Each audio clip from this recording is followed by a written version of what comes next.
নমস্কার বন্ধুরা।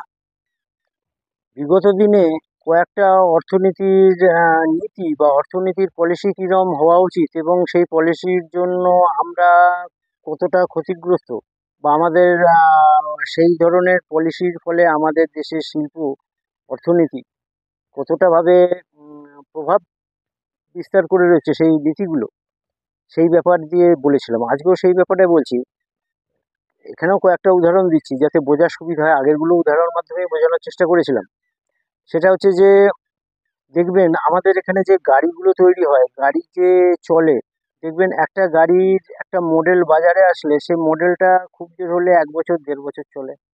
আমি তাও বেশি বলে ফেললাম, হয়তো কোনো কোনো মডেল দেখা যায় যে 6 মাস 1 বছর চলেছে, তারপরে আর একটা মডেল চলে আসে, সেই কোম্পানি বার করছে মডেলগুলো। কেননা একই ধরনের জিনিস বা একই ধরনের মডেল বেশি দিন মানুষ পছন্দ করে না, বদল চায়। তাহলে গাড়ির ক্ষেত্রে এটা খুব বেশিভাবে দেখতে পাবেন এবং প্রচুর মডেলের গাড়ি আমরা দেখতে পাই যে আমাদের মানে চলে রাস্তাঘাটে। একটা মডেল চলছে খুব সুন্দর দেখতে, দেখা গেল আর একটা মডেল এত সুন্দরভাবে বার করলো যে ওই মডেলটা তখন আর চোখে লাগছে না। তাহলে আমরা আবার নতুনটার দিকে চলে যাচ্ছি। এটা গেল একটা। দ্বিতীয় আর একটা জিনিস দেখবেন, এই যে বললাম বহু পরিমাণে উৎপাদন এবং বহু পরিমাণে মার্কেটে ছেড়ে দেওয়া, যখন ওইটা পুরো লোক নিয়ে নিচ্ছে, তারপরে সাথে সাথে দেখা যাচ্ছে আর একটা নতুন টাইপের প্রোডাক্ট, ওই জিনিসেরই প্রোডাক্ট বাজারে চলে আসছে। যেমন ধরুন একটা উদাহরণ দিচ্ছি, লাইট। সাধারণত দেখবেন আগে আমরা দেওয়ালিতে দেখতাম প্রচুর মানে এক ধরনের লাইট, যে লাইটটা হয়তো দেখবেন ধূমকেতুর মতন উপর থেকে নিচে নেমে যাচ্ছে, শুধু মাঝে মাঝে নেমে যাচ্ছে, চারিদিকে ওই লাইটটা চলছে, এছাড়া আর কোনো লাইট নেই। তার আগে দেখলাম ফিতে ফিতে টাইপের লাইট, এখনো ওই লাইটগুলো চলে, পরিমাণটা কমে গেছে। ফিতে টাইপের লাইট, প্রচুর ফিতে টাইপের লাইট চলছে। তারপরে দেখবেন এক সময় মানে এক এক বছরে এইগুলো চলছে। তারপরে আর একটা সময় দেখবেন যে একটা লাইট জ্বলছে, লাইটটা ঘুরছে, বিয়ারিং এর সাহায্যে লাইটটা ঘুরছে এবং লাইটটার সাথে নানা রকম টাইপের গোল গোল গোল গোল একই আলো থেকে নানা আলো তৈরি হচ্ছে, লাল সবুজ হলুদ নীল কালো সব রকম ওরকম হচ্ছে, আলোটা ঘুরছে। ওটা গেল 1 বছর 2 বছর। তারপরে দেখবেন এখন আর একটা আলো তৈরি হয়েছে, যে আলোটা আপনার একদিক থেকে আর একদিকে চলে যাচ্ছে, চলতে চলতে যেন মনে হচ্ছে এদিক থেকে আলোটা ওদিকে চলে যাচ্ছে, পুরোটা এমন ভাবে যাচ্ছে। এবং এই গাড়ি, এই এখনকার যে গাড়িগুলো বেরিয়েছে, গাড়িগুলোর পিছনের যে টেল ল্যাম্প গুলো আছে, ইন্ডিকেটর ল্যাম্প গুলো আছে, দেখবেন ওই ধরনের জিনিস দিয়ে করা।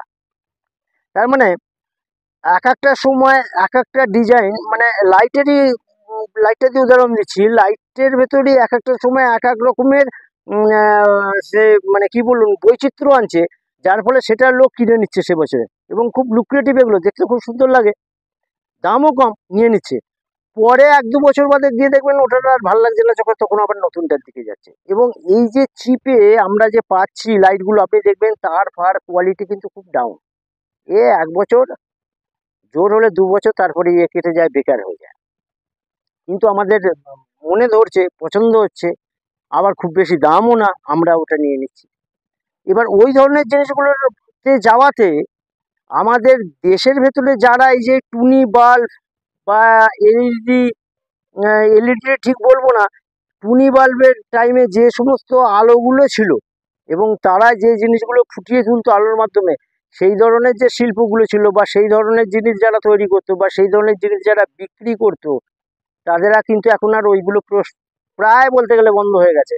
এখন আপনি রাস্তাঘাটাতেও দেখবেন এমন টাইপের এলইডি রয়েছে, সেই এলইডি দিয়েই এখন চলছে। এবং এলইডি গুলো বেশি হয়তো তৈরি হচ্ছে আমাদের এখানে, কিন্তু দেখবেন ওই এলইডি গুলো মানে ওর বেশিরভাগ যন্ত্রাংশ বা সার্কিট বা এই হ্যানা ত্যানা এই সমস্ত জিনিসগুলো দেখবেন বাইরে, অন্য দেশে। মানে কিছু না কিছু পোর্শন ওরা ধরে রেখে দিয়েছে এখনো, বা ওদেরটা থেকেই নিতে আমরা বাধ্য। চলছে এই জিনিসগুলো, হয়তো 70% বলবেন না আমাদের দেশেরই প্রোডাক্ট, দেশে তৈরি হয়েছে, কিন্তু 30% এখনো তাদের হাতে ধরা। আচ্ছা, হয়তো দেখা যাবে এরকম 2-3 আমরা এই জিনিসটা দেখছি ধরুন 5-7 বছর, হয়তো দেখা যাবে এরপরে এমন একটা জিনিস আনলো যেটা 2 বছর হেভি ভাবে চললো, আমরা নিতে বাধ্য হলাম, তারপরে বাজারে অ্যাভেলেবেল হলো, এখানে তৈরি হলো, কিন্তু বাজার সেভাবে তৈরি হলো না।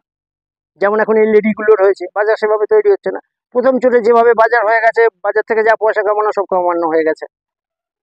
তাই এইগুলো হচ্ছে অর্থনীতির পলিসি, যে একটা জিনিসকে এমন ভাবে তৈরি করো, এত পরিমাণে তৈরি করো যে পাবলিক সেটা খেতে বাধ্য। পাবলিককে আর চিন্তা ভাবনা অন্যদিকে করার মতন কোনো মানসিকতা থাকবে না, তারা আমাদের জিনিসটাই গ্রহণ করবে। তাহলে আমাদের এই জিনিসগুলোকে কিন্তু মাথায় রাখা দরকার অর্থনীতির ক্ষেত্রে, যে আমরা কোন কোন জায়গাগুলোতে এরকম এরকম হয়ে রয়েছে, আমরা কীভাবে এইগুলো অবস্থার থেকে বেরোতে পারি, তবে আমাদের অর্থনীতি মজবুতের জায়গায় যাবে। নমস্কার।